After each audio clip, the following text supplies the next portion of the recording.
Time to get real, reality TV aficionados. Welcome to the Giorgio Says podcast. I'm your host, the one and only Giorgio Takanakis, and I'm here serving you the juiciest updates on all your favorite reality shows weekly, as well as the hottest pop culture trends, and even exclusive interviews that will leave you wanting more. This podcast will keep you on the edge of your seat. We definitely need to talk about this. The Giorgio Says podcast starts now. Hi, guys. Sorry, I want to preface before the episode starts. I say that Tom closed in this latest episode of Vanderpump Rules. I misspoke. It was Pump. I had Tom on the brain. There's a lot of Tom stuff going on. Anyways, please forgive me. I misspoke. It was not Tom that closed. Don't worry. Tom is still open. It was Pump that closed. So, yeah.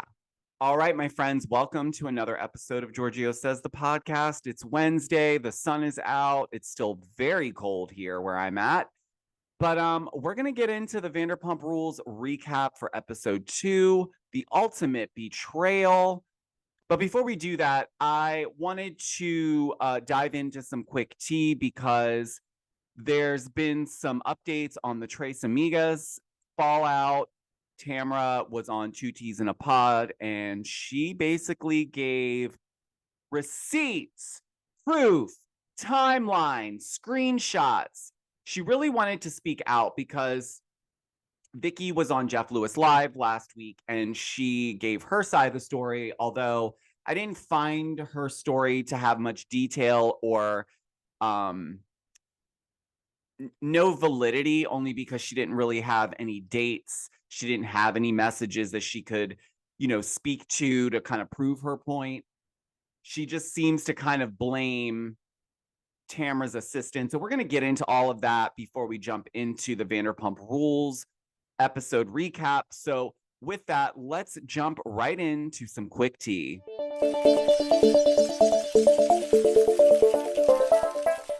All right, guys. So as I mentioned, Tamra was on 2 T's in a Pod with her co-host Teddy, and they were discussing the whole Tres Amigas drama. And Tamra really, in my opinion, brought all the receipts to the table to prove that, these two, or at least Vicky, is lying about her side of the story. And let's be frank, Shannon has not really spoken out about anything, but I think that has to do with the fact that some of this is going to play out on the show that they're currently filming. But Vicky's been very vocal. Case in point, she was on Jeff Lewis Live last week where she gave her side of the story. And, I did listen to it. I didn't find anything in her story to kind of validate any of the things that are actually going on. It seems like she is blaming the fact that Tamra sent her assistant to communicate that she didn't want to be a part of these live shows that they, in her mind, they all agreed to do. Now, Tamra has a different side of the story, but the one thing I will always say is I always will appreciate someone who brings receipts to the table. You guys know how I am. I like to cut through the bullshit. I like to get past the clickbait, and I want to get down to the actual truth, as much of the truth as I possibly can, because quite frankly, I wasn't there. I'm not there with them. I don't know all the ins and outs. But if we were looking at this from the outside, I'm going to go with the person that's providing the actual proof rather than someone who is just fluffing a story to make their side of it look better. So I'm going to break this down for you guys as quickly as I can so that maybe you guys have a better understanding of what's going on. Now, before I get into that, I know you guys don't really care for Tamra. You guys think that she's a hypocrite or she's this or she's that. One thing I will say about Tamra is that, at least as of recently, she is focused on building her little empire. She has a bunch of podcasts under her little network. She's doing very well. She has a CBD line. She's on the show. She's busy, booked and busy. But I think maybe Tamra is at a point in her life where she doesn't want to deal with this monotonous toxicity.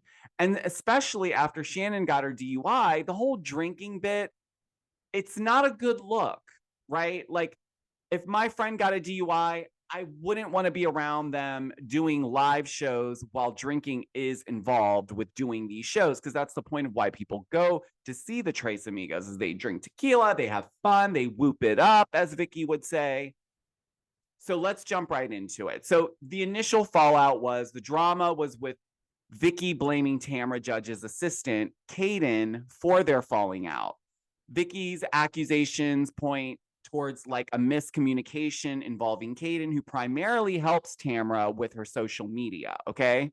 So Tamra was very vocal about coming out and defending Kaden because Kaden is not a public figure. He doesn't want to be in this spotlight. He doesn't even want to be in this mess, but unfortunately, his name has been dragged into it. So she felt the need to defend him. Rightfully so, I would do the same. But she emphasized that he is a private individual and he's not related to any of this drama. But she does express how disappointed she is in Vicky for basically throwing it all on Kaden as the reason why this all got messed up. Tamra also mentioned that, and I agree with this, and I'm sure some of you will agree with this as well, but that Tamra suggests that Vicky has a jealousy issue when it comes to Tamra being close with anyone other than Vicky.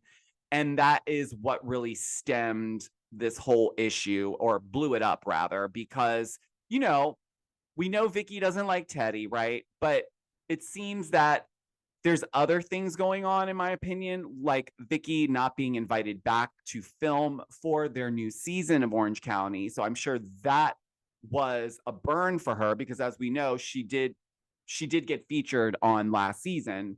So I think she thought maybe that was her foot into being back on the show. Well, obviously that's not the case. And so now with Tamra not wanting to do these live shows with Vicky and Shannon, I think Vicky's just really pissed off that she's not getting the exposure and, dare I say, relativity. Like, it's just, it's coming off like bitter. It's coming off as I don't get what I want, so I'm going to shit on everyone else and act like a complete brat. Okay. This is not the first time also that Vicky has lied. In my opinion, when the whole Brooks situation was going on, I'm not going to sit here and say that she didn't lie for him. It was when everything came out that Vicky had no choice but to then, you know, follow suit and then pretend like she was the victim and da da da da da. Not to say that she wasn't a victim to some extent, but she definitely didn't hold herself accountable in all of that. But nonetheless, when Tamra went to go film for the Traitors, okay, this was before their Phoenix show. Now, the Phoenix show was already solidified before Shannon's DUI, so there was nothing Tamra could do about that. If she tried to back out of it, she would have been sued. This is according to Tamra. I'm not sure exactly what the details of the contract are, but I'm sure it was pretty locked in. And maybe, perhaps, Tamra could have paid her lawyer some money to try to get her out of it, but it probably wasn't worth it financially for her. And it was just one show. So she figured, I'm just going to bite the bullet and go do it. But she really wasn't up for doing the Phoenix show either. But when she was there, she talks about how it was very uncomfortable because obviously Shannon got her DUI. And when she did get her DUI, Tamra was already in filming for the Traitors. So she found out while they were there. And she also said that Bravo even came out and said to her that this isn't a good look to continue doing shows like this where drinking is involved when Shannon just got a DUI for driving into someone's house. I agree wholeheartedly with that stance, by the way. I don't think it was a good idea for them to continue doing these shows because it is a bad look on Shannon. And I don't believe Shannon's not drinking at all. I think Shannon's just not drinking in public as much, maybe because she knows it's not a good look. But ultimately, I think she still has a cocktail. I'm not here to talk about Shannon and her drinking issues. However, Tamra was not pleased because she had been hearing that Vicky and Shannon were talking behind her back. There were some friends that they, I guess, know mutually that relayed this information to Tamra. This pissed her off, obviously. And so Tamra had instructed her social media person, Kaden, to relay the information to Vicky. Now, I'm going to stop right here because I know a lot of people are like, well, why didn't Tamra go to Vicky directly? She's not afraid of confrontation, this, that, and the other. I don't think it had anything to do with confrontation. I think it's about, this is business. This isn't like a party or like something like that. This is attached to Tamra's business. So if we're not going to go through with something, which by the way, Tamra states that she never agreed that she would go on to do all these other live shows because she's busy. She has a business to run. She has these podcasts. She has a family. She doesn't want to be traveling on the road every weekend, so she's prioritizing, which is fair.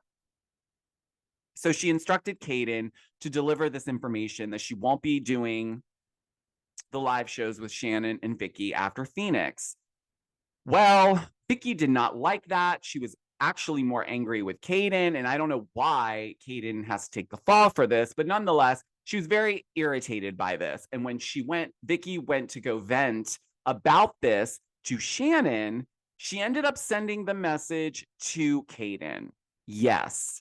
So Kaden was aware of what Vicky said because she sent the message to him. And so obviously Tamra found out about it, and that kind of blew things up further from that point. Tamra also read out text messages with dates, proving her point that, this was never a solidified deal. She didn't just back out of doing all these shows after they were, confirmed. It was, she even said to them, I don't think I want to be traveling every weekend. I don't think I have it in me. And with everything else going on, it's just too much. Tamra also said that when they were all together, Shannon and Vicky were fighting the entire time, and it was very toxic, okay? So, Tamra addresses the situation publicly, as I shared on Instagram, where she's basically calling Vicky a liar. But that essentially is what the drama is all about. Like, I think it shows to me that Vicky is not truthful. I think she sugarcoats things. I think she does things to make herself look better. And listen, she sells insurance for a living, okay? Insurance people, they got to sell something. They got to sell a policy. They got to make it sound good. So it's understandable that she would go on Jeff Lewis Live. I think Tamra's issue with Jeff Lewis was, why do you keep having people on your show that are blatantly lying about this when you're my friend as well? Because Jeff is friends with all of them. So it puts him in a sticky situation. However, he is entertaining this on his show, and Vicky has been very loud about this. And in my opinion, after hearing Tamra's side, I'm going to sway to believe Tamra on this one. I think Tamra's moving away from this toxic, drunken messiness that is the Shannon and Vicky show. I think she wants to separate herself and be the entrepreneur that she is, build her businesses, be good on the show that she's on, and focus on that. And I think a lot of the things that Vicky had an issue with aren't her issue to have, like Tamra being friendly with Alexis again. Well, Alexis is back on the show, as we know, as a friend. And I'm sorry, but like Alexis, yeah, I don't care for her all too much. I don't care for her choice in dating John Jansen, but technically speaking, Alexis and Shannon were never friends and they were never on the show together. So yes, it might be awkward, but to me, it's more awkward for someone who's friends with both to have to, sift through that. But again, we're filming a reality show, so we got to drum up something here. So I'm sure we'll have some of this play out in this upcoming season that they're filming currently. But all in all, I would love to know your thoughts on this. Again, I understand you guys don't normally care for Tamra, or you might think that it's hypocritical, and a lot of you will say she lies too. I haven't really found anywhere where Tamra has lied, so that's my only hiccup with some of those comments, but we do know that Vicky has lied in the past. So if I'm going to believe one or the other here, I'm going to believe Tamra, but please do let me know your thoughts on this. And yeah, with that, guys, I think we need to take a little break, and then we're gonna jump right into the Vanderpump Rules recap. Uh, it's not the most exciting episode; it's only episode 2, but we're gonna recap it anyway because there were some highlights that I want to talk about. So let's get right into it. Golly Nutrition is an inventive, people-focused nutrition company committed to providing innovative products that make taking your daily supplements simple and delicious. Their products are formulated with quality ingredients you can pronounce and flavors your taste buds will absolutely enjoy. And at the core of it all, they lead with purpose. Golly for Good is an initiative committed to playing a profound role in supporting the health of our planet as well as our local communities. Learn more about their initiatives such as B Corp certification, Vitamin Angels partnership, and Eden reforestation projects at their Golly for Good page. And if you use my special code, The Giorgio Says, at checkout, you will receive a special discount. Now let's get back into the episode. All right, my friends, thanks so much for sticking around. All right, so let's talk Vanderpump Rules. It's episode 2, titled The Ultimate Betrayal. So we have Tom back. He was filming Special Forces, and coincidentally, his birthday is the next day. And so he goes down to tell his assistant that he has this idea where he wants to have a birthday party at their house, and thought maybe it would be nice to get Ariana a nice hotel room for that night so that she doesn't have to deal with it.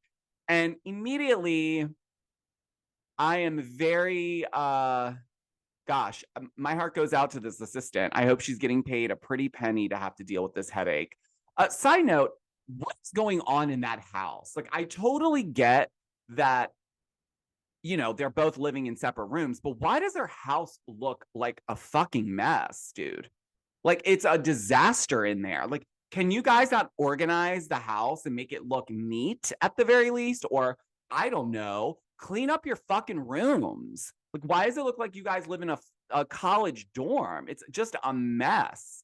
It's a beautiful house. So it's just sad to see it being like utilized like a in and out situation where it's like a storage unit almost. Nonetheless, the assistant isn't thinking it's a great idea that Tom wants to do this whole party, but she is his assistant, so she does what an assistant does. And when Ariana comes downstairs to let the dog out, she lets her know Tom's idea. And immediately Ariana laughs it off and says, absolutely not. This is my house as well. And if he wants to have that party, then I have the right to call the police on him. I don't necessarily agree with that stance. And I know she's angry, and I know that like she's over this whole Tom situation. She wants to be rid of it. But quite frankly, technically speaking, they both own this house. So she can't really dictate what Tom can or can't do in that house. She can call the cops. I just don't know what they would be able to actually do about it. So, but nonetheless, that seemed to get squashed. I don't think that's really going to matter to Tom, though, because it seems like Tom does what Tom wants to do. But Ariana then goes to meet up with Lala to have a little smoothie and catch up. And Ariana lets her know about Tom wanting to have this birthday party and, you know, basically not wanting Ariana there, offer to get her a hotel room. And, you know, Lala, man, I'm telling you, it's going to be interesting watching Lala navigate this season, because she was very logical here. And she said, why, like, but you know, you can't, like, technically, like, you can't make a rule up like that and say he can't do that. And when Ariana's like, well, yeah, well, I have the right to then call the police, you know, for a noise complaint if I have to get some sleep. Okay. But Lala's point is like, but why would you do that? So to me, it seems like Ariana's trying to take any little situation to try to punish Tom. Again, I get it. I know she was burned. But at this point, it's like, then get a realtor and sell this house. And if that can't happen, my dear, then you will have to get that house appraised, and then you can then ask Tom to buy you out of it. it doesn't matter if he gets to stay in that house. Like, I get it, but like at this point, it's time to move on. Sorry. Like, or if you don't, then you need to just understand that you're not going to be able to control what that man does in his own house, just as much as he can't control what you do in your own house. Nonetheless, Lala also says that, Tom gets off on doing this. And then when Ariana sticks around, it's kind of like it gives him a high because he knows he's still impacting her in some way. It also prevents Ariana from actually being able to move forward in her new relationship because they have to spend a lot of money when her man comes to visit from New York and they have to spend all the money on hotels and all that stuff. So it would be nice if she did have her own place, but she seems to be stuck in this like stubborn, like, well, if I can't have the house, then he can't either. It's like, for me at this point, I'd be like, yeah, buy me out. I will happily leave because I want to move on with my life. We get a scene with Scheana and her mom, and they discuss more about this OCD, postpartum OCD that Scheana was diagnosed with, where she gets these very intrusive thoughts of bad things happening. And it's really hard for her to leave Summer with someone, so that she can go out and spend time with her husband alone or go and do stuff, because in her mind, she doesn't think she'd be able to get through that. And so Brock is kind of, in my opinion, being a little harsh. I understand where he's coming from, but also he doesn't really get what she's dealing with. He didn't have a baby, she did. And so I think the sensitivity around this needs to be a little bit better on his end in terms of the support he's giving her. So, they're trying to navigate this, but it seems that Scheana she's got some issues that she's still trying to deal with when it comes to leaving her daughter with someone else. And I completely understand. I don't even want to leave my dog with someone that I don't know, let alone someone I do know, because I'd be micromanaging how they take care of the dog. So that's just something I connected to on that level. Not that I understand what postpartum is by any means. I will never understand that. But, I understand the whole, like, I don't want to let someone, like, something could happen, or what if they, because humans make mistakes. But, I would never want to have that happen on my watch, knowing that I was off somewhere and left someone to watch my child and something, God forbid, happen. I would never get over that. So I do empathize with her on that. We also see Scheana back in the studio, you guys, because she's revamping Good as Gold in an emo style because, emo's cool and let's make it grungy and let's scream the lyrics out. So we get a bit with her in the studio. And then from there, we go right into Tom's closing party. It's very sad day, bittersweet, 10 years, this restaurant. I mean, we watched it open on this show, so it's quite crazy to watch it close. But I do understand, the rents were going up, and he's tired. He doesn't want to be walking the pavements for 10 more years to renew that lease and spend more money. I mean, they have other restaurants. It's like, let's prioritize what's important here. And, Ken deserves a break at some point. When is this man going to retire? But again, we have Schwartz coming in to Tom.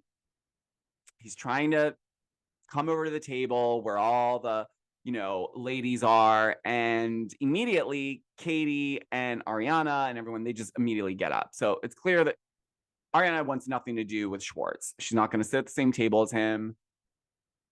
Totally get it. She's made her point. But in that moment when Schwartz sits down with Lisa Vanderpump, he says that, Sandoval left all of this shit for him to deal with. Now his partners don't even want Tom anywhere near the business. And it's just put a lot of strain on Schwartz. And Lisa seems to think that it's not all Sandoval's fault that business isn't really doing all too well. She seems to think that Schwartz is kind of a mess over there. And, it can't all be put on Sandoval, because in her mind, I think she thinks that maybe it's easier to dump this all on Sandoval because of Scandoval, which I agree with. I don't think all of it is Sandoval's fault. I do think that Sandoval not stepping up in the moment when all the shit was hitting the fan and then going on tour was not the best approach to the business. And I get it from Schwartz's point too. He put in $500,000 into this establishment. It's a lot. And to see it go up in flames essentially and have your best friend and business partner be on some like cover tour, like, or whatever that was, and not give two shits about it is just, that would burn for me. Like, I don't think I could actually move on from that. But Schwartz does meet up with Tom Sandoval. Tom Sandoval buys Schwartz some running shoes or whatever. I don't know if that was supposed to be like a consolation prize or whatever. I don't know. But Sandoval was not happy that Schwartz went on Jax's podcast and basically talked smack about him rather than come to him directly. But here's the thing. Schwartz needs to separate himself from this whole situation because as of right now, he's not well liked in the group. People don't trust him. And now we know that Schwartz knew the entire time that Sandoval and Rachel were having an affair. So I wouldn't necessarily trust him either. So I think this is where Schwartz is standing up for himself and saying, look, I really don't care that this bothers you because I'm the one that is really being impacted. My finances are being strained because this business is not able to do well because you don't care about your actions and the consequences that came from it. You just ran away like a little boy. Tom also tells Schwartz that, you know, it's been very stressful on him financially as well because Ariana is not paying anything towards the mortgage anymore. She's not, you know, paying towards utilities or the gardener or this or that. And I'm going to stop right here because I'm going to say this because I said this to my partner, Jeff, last night. I didn't say it to him. I said it out loud in the moment when it was happening, when he was talking about it. If I were Ariana, I wouldn't pay for a fucking thing either. I wouldn't pay for anything. And I know that is not maybe the most responsible choice. I get it. I don't know if I would actually, I do know if my partner cheated on me with my best friend, you better fucking believe I would not be sending you a dime for this house. You can pay for it in all ways. You can be hated. You can pay for it and overdraft your account, which, by the way, how are you overdrawing on your account when you clearly are making a very good salary on this show and you have all these other things going on, right? Where is all that money going? On this tour, did you not make money on your tour? Like, I'm not buying the I got overdrafted because this is now starting to paint a picture like she's putting him in a financial liability. And you know what? Serves him right, in my opinion. I know you guys may not all agree with that, and that's okay. I am firm on that. If that happened to me, boy, oh boy, I would be, I don't know if they had a joint account, but let me just tell you, it would be a disaster for that person financially because don't even fucking ask me for a dime. I'm not paying for shit. And maybe that is why the house looks like shit. Nonetheless, I'm not feeling sorry for Tom on that one. Sorry. But from there, we have Schwartz, who goes over to see James's new house. And Allie gives Schwartz a little astrological reading because she feels like he needs some guidance. And I agree. I think he does. He needs a lot of guidance. And I think he needs like time alone to kind of understand what he wants out of this without factoring in what Sandoval says and does and wants, and put himself first for real. Like, actually put yourself first. Think about your family. Think about all the people in your corner that are kind of essentially relying on you. And I'm speaking more about his family because we know that his brother had some health issues and there's been some other things. He also went through a divorce. He's got to take time to be able to heal through that as well.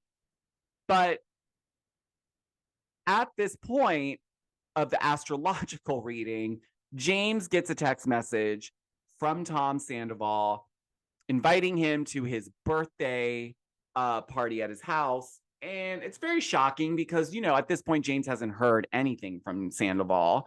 So it's a little bit out of the blue to just invite him over to your birthday without at least asking him out for a drink to have a conversation about what happened last year. But nonetheless, maybe Sandoval thinks that he can just breeze over this with James, or maybe he doesn't feel like James has the right to still be as mad as he is.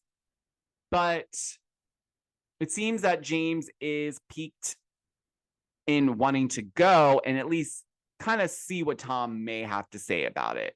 I think James is really expecting an apology out of Sandoval that he's not going to get in terms of what he did with Rachel. What else was going on? It is emo night. So we have Ariana and Katie and Lala, and they're all going to emo night. I guess they had done it before and it was a successful night, so they were invited back to do it again. Listen, someone who was going out in the thick of the 2000s, between the 2003 to 2010 mark, let me just tell you, when Ariana went into the little basement area of that bar club, excuse me, when she was like, I'm gonna make myself a vodka Red Bull, like I used to drink those all the time. And actually, I'm kind of like inspired. Like I kind of want to throw like an emo party and want to bring those like early 2000s vibes back. Like I kind of miss it, Like I think I'm ready to have like a vodka Red Bull. I know, like I don't drink Red Bull at all because it's like, ugh. But I think like for a party like that, it would just be so nostalgic to be like, I don't know. There was something about it that just made me like, it made me want to like go back to that period of time because that was like the best time. If you guys were going out during those years, you know exactly what I mean. But yeah, so they're at emo night, which coincidentally is the night that Ariana said that she didn't want Tom to have people over and have this party, even though she wasn't going to be home. But he ends up having the party, and I don't know who any of these people are at the party. Like I know like some of them are from his band, but a majority of them seem like they were like extras because I've never seen them before. And James didn't seem to know any of them either. But we did get Billie Lee. Billie Lee is back, you guys. I'm not sure how much more we'll see of her this season. I think she'll be sprinkled in quite a bit. But it was interesting to see her show up for Tom because, as we know, there was speculation that she was living in that house with him. She obviously, in my opinion, was getting close to Tom because she knew it would be a good end to be on the show because he's isolated. He needs a friend. So we may see her quite a bit this season, actually. We know she was at that finale party where that crazy guy threw drinks everywhere and tried to fight people.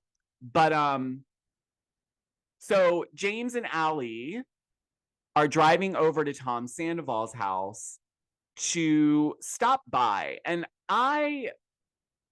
this is one part of the show where sometimes it's so evident that it's a produced moment because in real life, okay, I don't feel that James would go stop by Tom Sandoval's party. I think he would have opted to not go to that and say, no, we can have a sit down one-on-one outside of that space and have a conversation. But I'm definitely not going to stop by your birthday party when I haven't even received an apology or had a conversation with you. So this felt a little forced, in my opinion. But Allie stays in the car because she has no stake in this. She's not close to Tom. She has no interest in being close to him. So she doesn't feel the need to go in. So James goes in. Him and Tom sit down for what seems to be a 3-minute conversation. And James lets Tom know that, look, you didn't reach out to me at all. Not once. And also, I'm still waiting for this apology. And this is where Sandoval is like, well, hold on a second. You want me to apologize to you about what happened with me and Rachel, but you did the same thing with Kristen.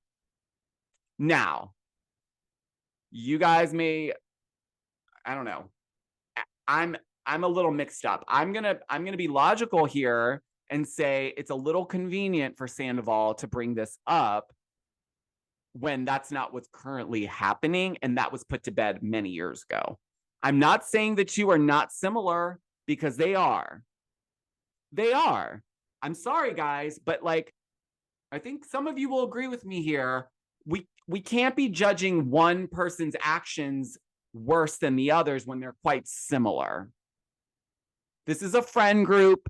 Yes, they were a lot younger. Yes, it was what, 9-10 years ago that happened or whatever. But the situation that's been playing out recently is with Rachel, and Rachel was engaged to James. And so technically, if James and Sandoval are friends, then yeah, I'm gonna side with James on this one. Yeah, I would be expecting an apology, because what you did was foul, and you sucker punched me basically, because James felt like Sandoval was like a brother, and he was hurt and felt betrayed, and he wants an apology, wants some accountability. But for some reason, Sandoval, I don't know if he's tired of having to, speak on it, or, get hit in the face with this every 2 seconds. But he was like, nah, you did the same thing to me. And James is like, and with that, I'm out of here, because it's clear we're not able. You still don't get it. You still don't get it, Sandoval. Like, you're picking and choosing things